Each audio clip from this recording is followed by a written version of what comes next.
د سپیڅلي خدای تعالی په نامه سلام، وخت مو په خیر. عزتمندو لیدونکو د 8 بجو خبري ټولګې ته ښه راغلاست. په پیل کې د څو مهمو خبرونو سرټکي. پاکستان له قطر او ترکیې سره د افغانستان سره د خبرو اترو د بیا پیلولو لپاره د اړیکې نیولو په درشل کې د پاکستان دفاع وزیر ویلي که چیرې منځګړي د افغانستان او پاکستان د خبرو اترو د بل پړاو د پیلولو وړاندیز وکړي. اسلام آباد چمتو دی چې له کابل سره خبرې اترې بیا پیل کړي. په ورته وخت کې اسلامي امارت ویلي چې که اسلام آباد ښه نیت ولري او واقعیت چې ښه نیت ولري، کابل چمتو دی چې د خبرو اترو له لارې تاوتریخوالی حل کړي. په ورته وخت کې په ملګرو ملتونو کې د پاکستان دایمي استازي ویلي چې په افغانستان کې پاتې وسلې د ګاونډیو هیوادونو او سیمې لپاره جدي ګواښ ګڼل کیږي. اسلحه، تجهیزات و سایت نظامی که از اداره قبلی به امارت اسلامی افغانستان به طور غنیمت مانده، همیشون از منافع کشور بوده، مخصوصا منافع امنیتی کشور. امارت اسلامی افغانستان در قسمت حفظ و مراقبت کاملی و متحد بوده. همکنون نیروهای امنیتی به طور نیاز از همان اسلحه و تجهیزات نظامی استفاده میکنند. د افغانستان و پاکستان سوداګریزې لارې د یوې میاشتې لپاره تړلې پاتې دي. د افغانستان و پاکستان د سوداګرۍ د ګډې خونې مشر وایي چې په دې موده کې دواړو خواوو ته له 100 میلیونه ډالرو څخه ډېر زیان رسېدلی دی. په هر صورت د دې لارو د بیا پرانیستلو لپاره هیڅ روښانه امکان نه لیدل کیږي. د دواړو خواو اوسیدونکي اندېښمن دي.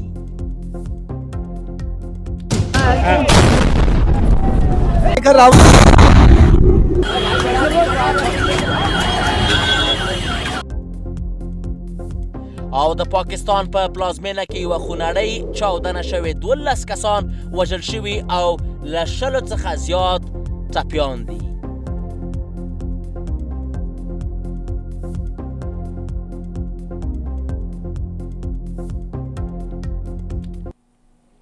بشپړ خبرونه زه یوسف خان لاله یم. د هند لومړي وزیر نریندرا مودي خبرداری ورکړی چې په نوې ډیلي کې د تېرې شپې د برید عاملینو ته به سخته سزا ورکړل شي او د دسیسه جوړونکي به ونه بخښل شي. تېره شپه په نوې ډیلي کې د لال قلا ته نږدې یو موټر بم چاودنه وشوه چې 8 کسان یې ووژل او نږدې 20 نور یې ټپیان کړل. دا په داسې حال کې ده چې د سهشنبې په ورځ د پاکستان په اسلام آباد کې یوې زورورې چاودنې 12 کسان ووژل او له 100 څخه زیات یې ټپیان کړي دي.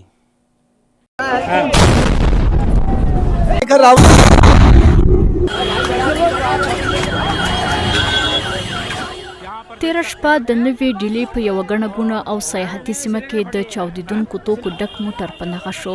په دې پیښه کې چې د نوې ډیلي قلعې سرخ ته نږدې وشوه، 8 کسان وژل شول او 20 تنه نور ټپیان شول. دې پیښې سخت غبرګونونه راپارولي دي. د هند لومړي وزیر نریندرا مودي خبرداری ورکړی چې د برید عاملین به مجازات شي او دسیسه جوړونکي به په امن کې نه اوسي. बहुत भारी मन से आया हूं. कल शाम दिल्ली में हुई भयावह घटना ने هغه وحشتناکه پیښه چې پرون ماښام په ډیلي کې وشوه په ټوله ژوره اغیزه کړې ده. زه تېره شپه د دې پیښې په اړه د ټولو ادارو سره په اړیکه کې وم. زموږ ادارې به د دې دسیسې ریښې ته ورسیږي. د دې پیښې تر شا دسیسه کوونکي به ونه بخښل شي. ټول عاملین به عدالت ته راوستل شي. دا پیښه په داسې حال کې رامنځته شوه چې د جموں او کشمیر پولیسو د نورو امنیتي ادارو سره په همکارۍ د دوشنبې په ورځ د جیش محمد او انصار غزوت الهند ډلو سره د تړاو لرونکي ترهګر شبکې له پیژندلو خبر ورکړ. په ورته مهال کې د هند امنیتي چارواکو ویل چې لشکر طیبه د برید مسؤلیت په غاړه اخیستی دی او د هند حکومت دا یو ترهګریز برید اعلان کړ. له دې سره هم مهاله د هند امنیتي ځواکونو د ګجرات په بیلابیلو برخو کې د داعش 3 جنګیالي نیولي دي او ویلي دي چې دوی په څو هندي ښارونو کې د بیولوژیکي او کیمیاوي بریدونو پلانونه جوړول. خو د هند د کورنیو چارو وزیر امیت شاه وایي چې और सभी संभावनाओं को ध्यान में रखकर इसकी गहन जांच की जाएगी. موږ ټول امکانات څېړو او دا موضوع په بشپړه توګه باید وڅېړل شي. ټول امکانات به په پام کې ونیول شي او د څېړنې پایله چې هر څه وي موږ به یې په ډاګه کړو. نوی ډیلی په ځلونو اسلام آباد په هند کې په ترهګریزو بریدونو کې په لاس لرلو تورن کړی دی. د پاکستان په اسلام آباد کې د محکمې په پارکینګ کې یوې زورورې چاودنې 12 کسان وژل او 10 تنه نور ټپیان کړل. خو د پاکستان استخباراتي سرچینې د پیښه د ترهګریز برید په توګه څېړي. پر همدې موضوع د بحث لپاره په ژوندۍ بڼه راسره وصل دی د نړیوالو چارو کارپوه ښاغلی عیسی اسحاق زی صاحب. اسحاق زی صاحب ستړی مه شئ، وخت د بخیر، خپرونې ته هم په خیر راغلی. اسحاق زی صاحب که په ډیلی کې هم چاودنه کیږي، په اسلام آباد کې هم چاودنه کیږي، په سیمه کې څه روان دي؟ خب سلام بر شما لالای عزیز و بینندگان تلویزیون جهانی یک. ببینین برنامه هایی که توهم با خشونت و وحشت باشه و انسان دو کشته شوه، یعنی سیاستی که دو خون بریزه و انسان کشته شوه و محکوم است، هم از لحاظ ملی و از لحاظ قوانین بین‌المللی.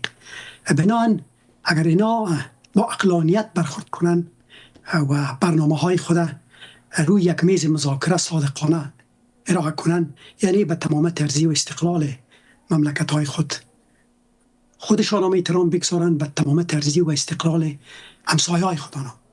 اولا خوب هر کشوری که دارای یک دولت است، یعنی حاکمیت ملی داره و امنیت خودش باید بگیره.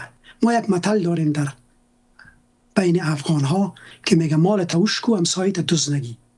یعنی ما به یقین هستم که زمانی که ما دچار یک بحران امنیتی میشیم و امنیت در داخل مملکتشان خراب میشه، این بیشتر سر افغانستان مندازن و یا ای کشورهای مختلف منطقه سر امو کسانی را که مخاصمت با اونا دارن. شما ببینید که تقریبا این 70 سال است که جنجال بین هند و پاکستان وجود داره. اینا نتونستن با مؤلفه های هم انسانی، هم عدالتخانه، هم قوانین بین‌المللی بشینن مذاکره کنن روی برنامه های خودشون. ببینید شما کشور مسلمان، سنگاپور هم کشور مسلمان است، در بین 3 ابرقدرت قرار داره، ابرقدرت های جهان. اون طرفشون غرب است، چین است، این طرف هم هندوستان است، ولی مشکل وجود نداره. در اروپا شما ببینین البانیا کشور مسلمان است، اطرافشان غیر مسلمان است، همین قسم بوسنیا و کشورهای مختلف دیگه. اینا چرا نتونستن که یک تعامل صادقانه را بر بنیاد منافع ملی خود فکر کوئ د هندوستان او پاکستان ترمنځ اساسي ستونزه څه ده اسحاق زی صاحب چې دومره وخت کېږي نه حل کېږي؟ خوب دلایل اصلی هستند که اول خوب وقتی که جنگ صورت میگیره، یعنی به مفهوم از هستند که عقلانیت دوجه ناکام میشه، قوانین بین‌المللی، اعلامیه جهانی حقوق بشر ناکام میشه. یعنی اولین مؤلفه های قوانین بین‌المللی امنیت و صلح جهانی است و بالاخره عدالت از در یک مملکت. بسیار یعنی اینا از ابتدا که آمدن خصومت های متعدد آغاز کردن. اول خوب مسائل مذهبی دامن زدن در بین خود، هندو مسلمان و این مسائل دامن زده شد. اینا هر دو سمت افراطی هایی که در هندوستان هم است و افراطی هایی که در مابین پاکستان هم است، اینا حامل جنگ هستند. مردم افغانستان، مردم پاکستان، مردم هندوستان جنگ نمیخواه که در استراتایشان یا در جاده هایشان انفجار صورت بگیره، در اونجا ملکی ها و زنار و یعنی کودکان کشته میشه. ما به یقین هستم که چون این عمل، یعنی برنامه هایی رفتن به طرف خشونت که اونجا سیاست هایی که انسان کشته شده و خون بریزه کاملا محکوم است، یعنی ناکام هستند. هر دو جانب ناکام هستند در برنامه های سیاسی بر بنیاد قوانین بین‌المللی و اعلامیه جهانی حقوق بشر. خشونت و جنگ راه حل هیچ مسئله نیست. سیاست عدم خشونت، عدم دشت افکنی، این سیاست میتونه که برنده شود. ببینید در هندوستان هم سیاست را که گاندی امرای جنا، امرای طلاق، امرای کلام آزاد، امرای غفارخان یک جای پیش بردن سیاست عدم خشونت بود، سیاست عدم تشنج بود.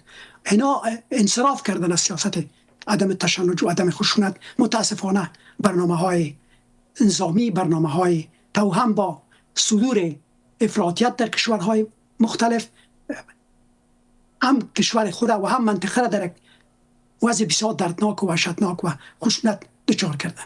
خب که وضعیت په همدا ډول وي فکر کوئ چې په ټوله کې د سیمې وضعیت او د آسیا وضعیت کومې خواته روان ده؟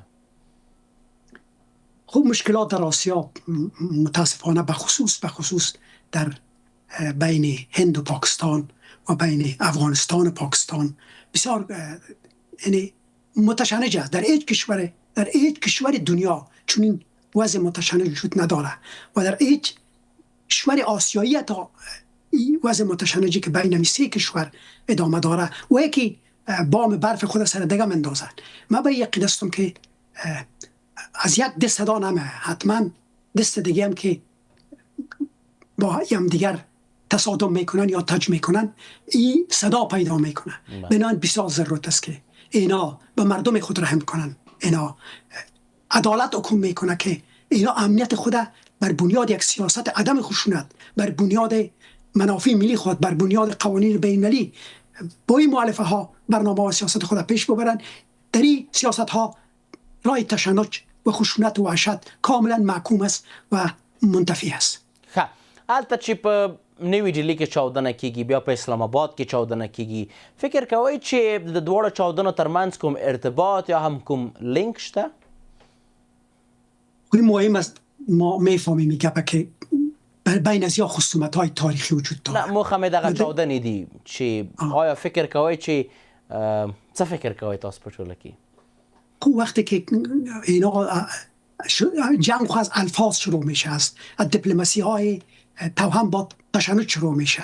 اینا هر کسی که شما در جهان بگوین که این انفجارات عاملش کی است، اینا میفهمن که بین هند و پاکستان یک سالها هستن که منازعه وجود داره و تشنج وجود داره و خشونت وجود داره. اینا بشینن باید اگر خودشان پرابلم های خود حل نمیکنن از جهان تقاضا کنن، از ملل متحد تقاضا کنن، از اتحادیه اروپا را تقاضا کنن که اینا بیاین در بین از اینا میانجیگری کنن و بالاخره یک تشنج وحشتناک تاریخی را نقطه پایین بتن برش که این فاجعه پیوسته هم به حساب قربانی میگیره از مردم هند، هم از مردم پاکستان. هم در این برنامه ها شما ببینید که افغانستان هم متاسفانه شریک ساختن و ادعاهایی دارن که در اونجا حتی امارات اسلامی در این برنامه ها دست داره. این گپا اتهامات در شرایطی که بی‌اعتمادی ها به وجود باشه، اتهامات متعدد ارسال میکنن با آدرس یک دیگه.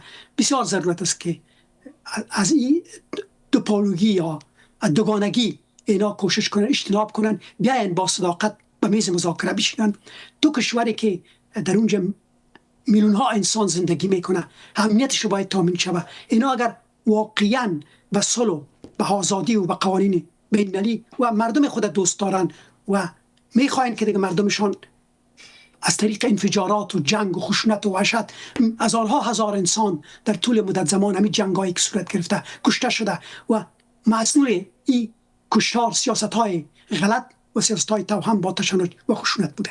ښه، د وروستۍ پوښتنې په توګه البته چې هندوستان اعلان کړی و چې دوی د داعش سره تړاو په تور باندې څو کسان هم نیولي و په لکنو او څو نورو سیمو کې د هندوستان. فکر کوئ چې داعش د سیمې لپاره یو خطر دی؟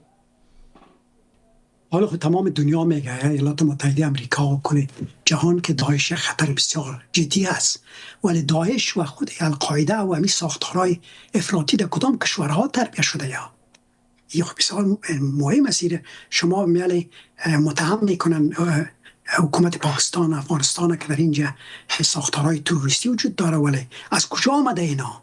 و اینا از خاک پاکستان هم القاعده در موجه بوده. شما دیدین که رهبر القاعده در کنار کماندوهای پاکستانی کشته شده. نال مبایی یقیدستم یک سند بیخی روشن تاریخی است که ایالات متحده امریکا این سند ارائه کرده و ویدیوهایشان و مصاحباتشان هم وجود داره. مبایی یقیدستم که اجتناب کنن حکومت‌های پاکستان در گذشته برنامه‌ای را که انجام دادن به زیانشان تمام شده. حتی بنگلادش دست دادن در یک سیاست غلط او جدا شده. بنابراین بسیار ضرورت است که تلاش کنن که با مؤلفه‌های ملی، با مؤلفه‌های قوانین بین‌المللی و اعلامیه جهانی حقوق بشر با مردم خودم رفتار کنن، با افغانستان هم رفتار کنن، با مجموعه کشورهای همسایه خودم رفتار کنن که اینا بتانن تنها یگانه راه اگر دلسوزانه با منافع ملی خود فکر میکنن و دلسوزانه برای انسانیت و اعلام جهانی حقوق بشر صادقانه بشینن و تمام برنامه های تشنج و جنگ و خشونت منتفی کنن و راه صلح و عدالت تا سرحد باز کنن در قرن 21 که تا سرحد نداشته باشن امنیت مملکت هایشان تامین باشه. مثل که در اروپا هستن، مثل که در بسیار کشورهای دیگه در آسیا هستن، اینا آزادانه میرن و میاین، هیچ نوع تشنج و خشونت بینشان وجود نداره، حتی همکاری اقتصادی هم ادامه داره. اسحاق زی صاحب په خپرونه کې ستاسو له حضور څخه نړۍ منندوی یم. تشکر شما. مهرباني. عزتمندو لیدونکو د 8 بجو خبري ټولګه پر همدې ځای پای ته ورسېده. تر بیا کتو په الله پاک مسپارم. ښې چارې